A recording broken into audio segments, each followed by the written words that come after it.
Hello and happy Sunday to everybody. My name is James Herbie, and I'm here with episode 4 of the XRP podcast. I'd like to thank everybody for tuning in again. Again, if you'd like to reach out to us, we have our Twitter at Podcast XRP as our handle. You also can reach us by email at podcastxrp@gmail.com.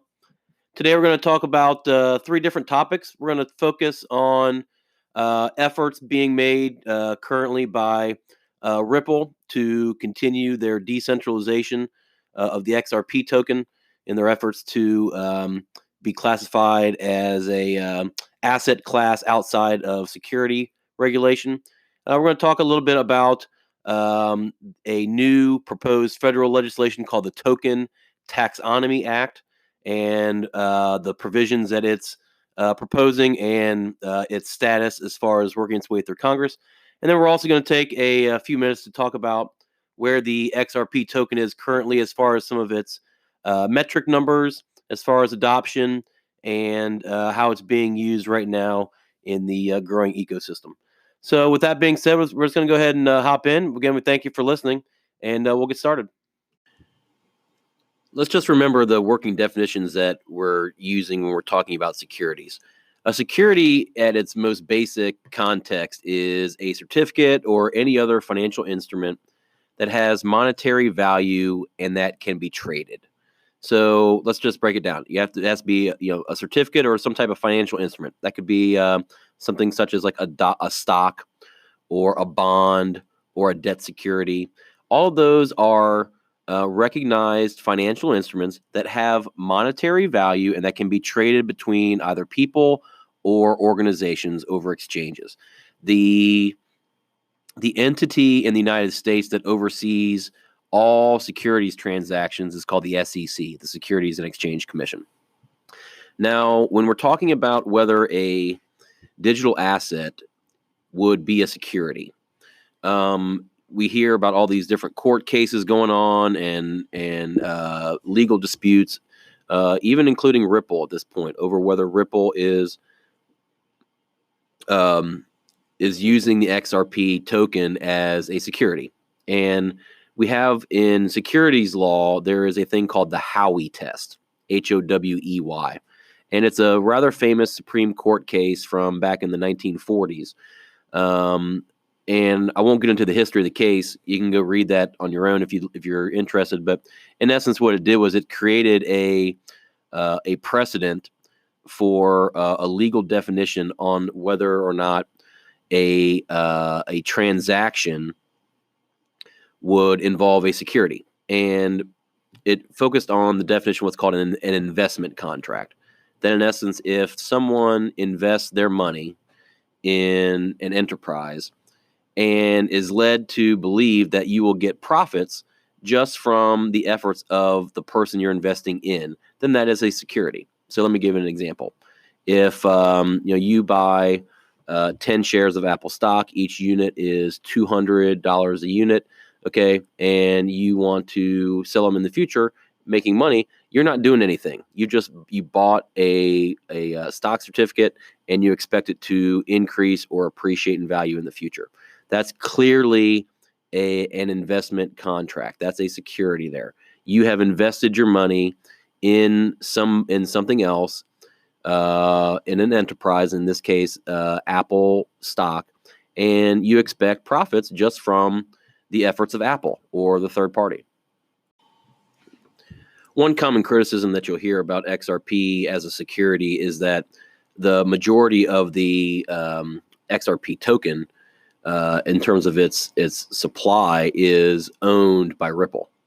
There are 100 billion XRP individual tokens. Right now, there's about 41 billion of those in circulating supply that are actually released and owned by exchanges, traders, financial institutions, things like that. So the critics of XRP will say, well, you have 55 billion tokens that right now are owned by Ripple. And these are all of the uncirculated or unpurchased tokens. When you factor in the entire supply, there's about 41 and a half right now circulating. There's another 3 billion, give or take, in private trustee agreements between Ripple and some of their original founders. So in essence, you've got about 55 billion approximately that are under the control of Ripple in what's called escrow. Now, if you don't know what escrow, this took place a little over a year ago, about a year and a half ago, where Ripple, to specifically address this concern, they took all uncirculated, unsold Ripple tokens, and they put them in escrow. And in essence, what they did was they bound themselves to a legal agreement over a space of at least 5 years. And their escrow agreement, in essence, said this, that starting, it was, I think, in January of 2018, or I may have my month off, but in essence, from the beginning of the escrow, Ripple would sell 1 billion units of Ripple on the open market. And they would continue doing so until all Ripple units had been sold to participants in the XRP ecosystem. So in the creation of the escrow, what it did was it forced Ripple to acknowledge that they did not own those tokens individually. And because the majority of them are in escrow, Ripple or no one at the moment owns a majority of the token. There is no concern about centralization of ownership. Don't confuse escrow with ownership. It's not. It's more of a custodian. Ripple is acting like a guardian of the XRP token, not as an owner. They cannot purchase those units as long as the escrow is in place. Now, up to this point, Ripple has not sold Ripple units in the monthly escrow at that amount. So you have to take the difference in your equation. So for example, let's say in December, Ripple sold 300 million XRP. Now the escrow agreement would call for 1 billion to be sold, but since they didn't sell all of them, the remaining 700 million just goes back into escrow.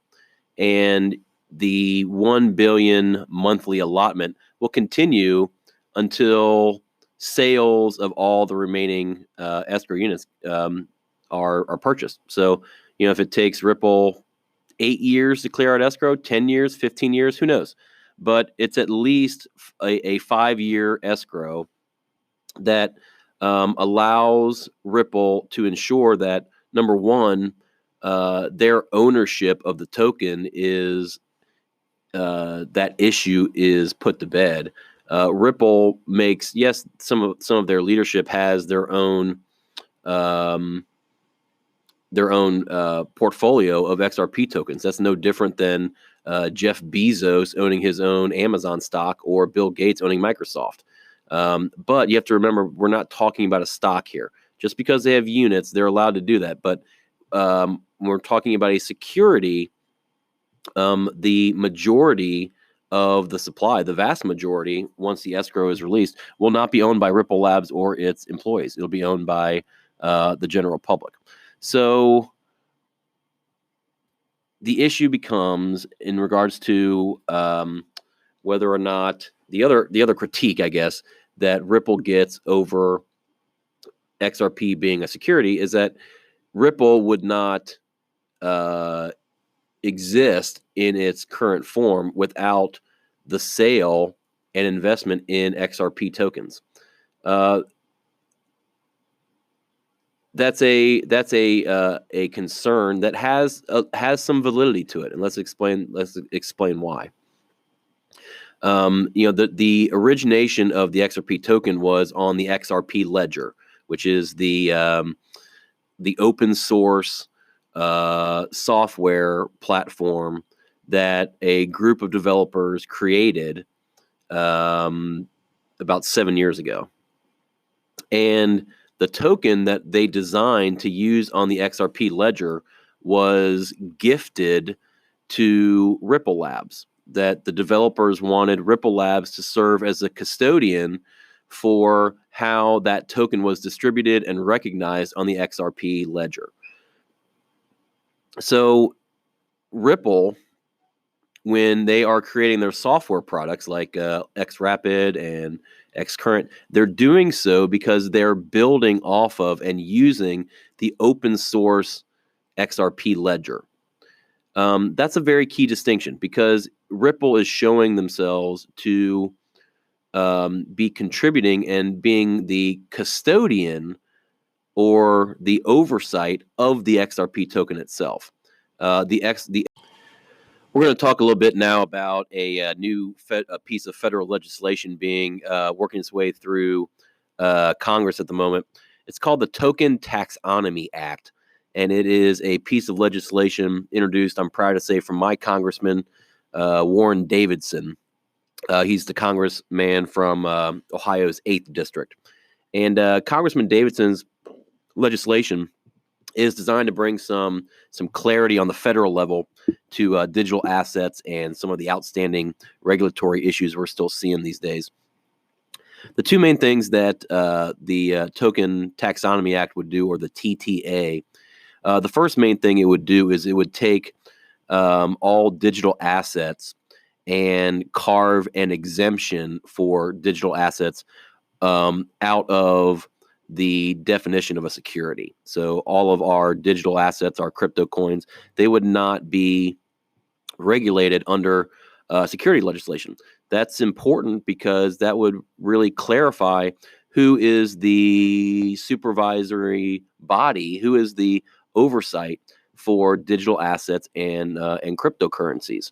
Bitcoin and Ethereum have already been given definitions as not securities, as and being treated as commodities. If you're not familiar with those classifications, we did try to define those in an earlier segment of the episode.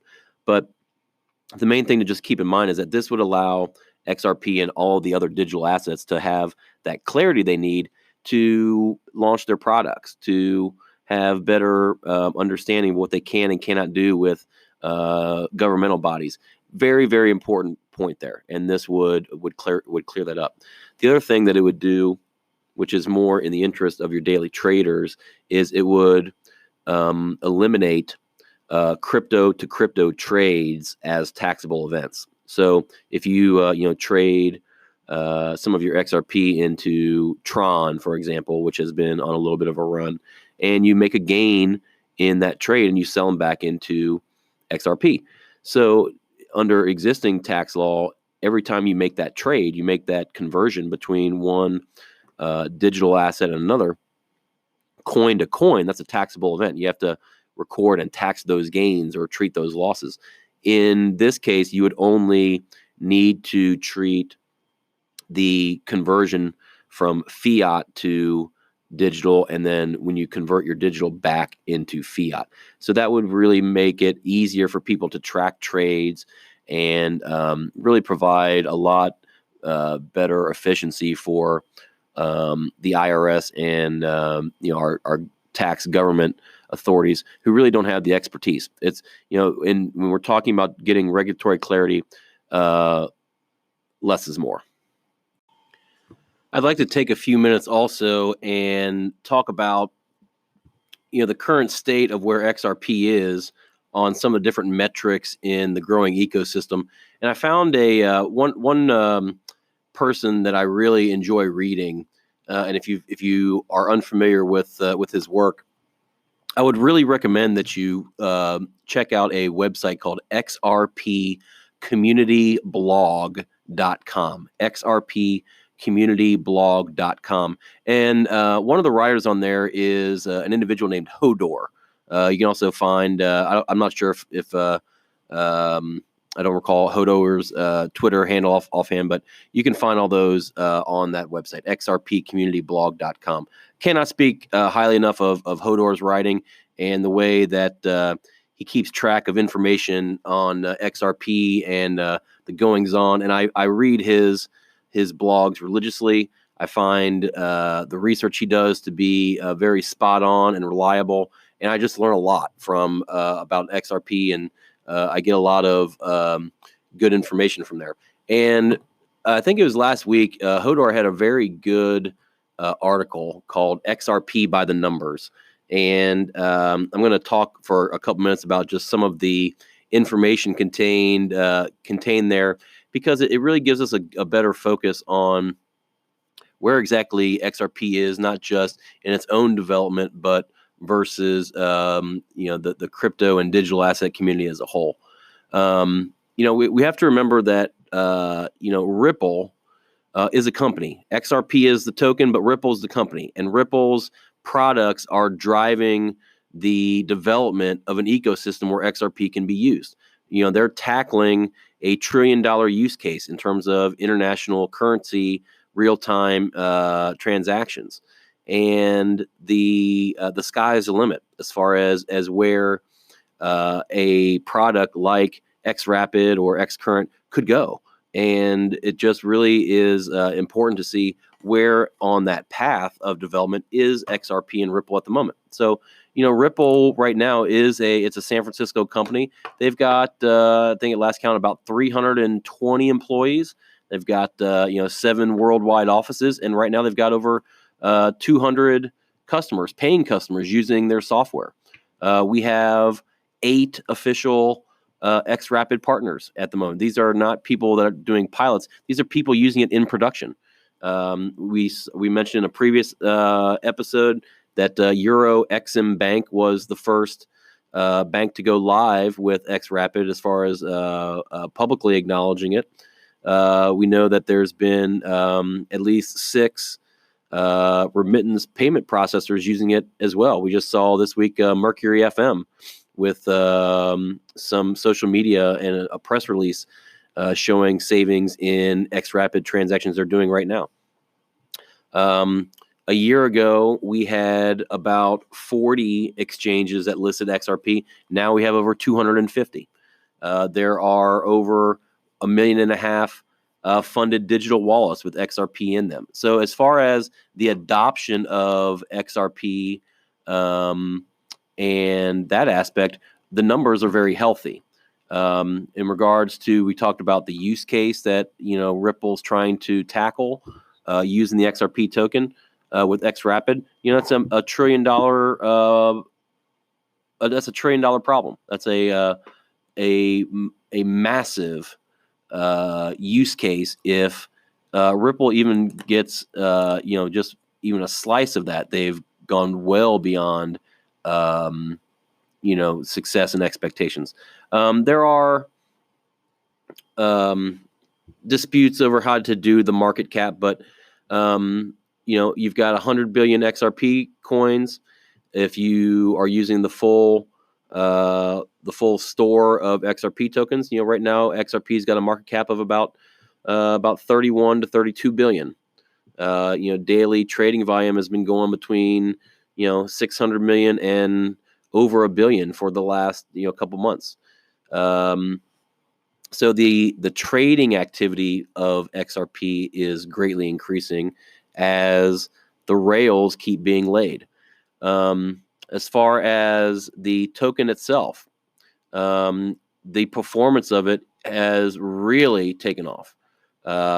There was a test recently. I'm trying to remember. It was basically a performance metric where a handful of your biggest coins, XRP, Bitcoin, Ethereum, Dash, and Litecoin, and it was trying to determine the length of time it took just to confirm a transaction, and XRP was the only one that could do it in a matter of seconds versus minutes.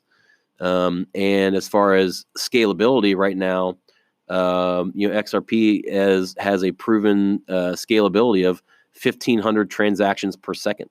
No other digital asset right now that's a top 10 in market cap even comes close to that. So the XRP still is way ahead in terms of speed of confirming transactions and also in terms of its scalability. So right now, there is just a lot of very positive numbers there that when we're looking at the metrics of XRP in relation to other coins, it's very strong. We're going to get into the consensus protocol of the XRP ledger in our next episode. But I want to just at least acknowledge that the fact that of right now, there are 118 validators on the XRP ledger network. And out of that 118, only 7 of them are run right now by Ripple. With that, I think that's going to be a good time for us to wrap up today.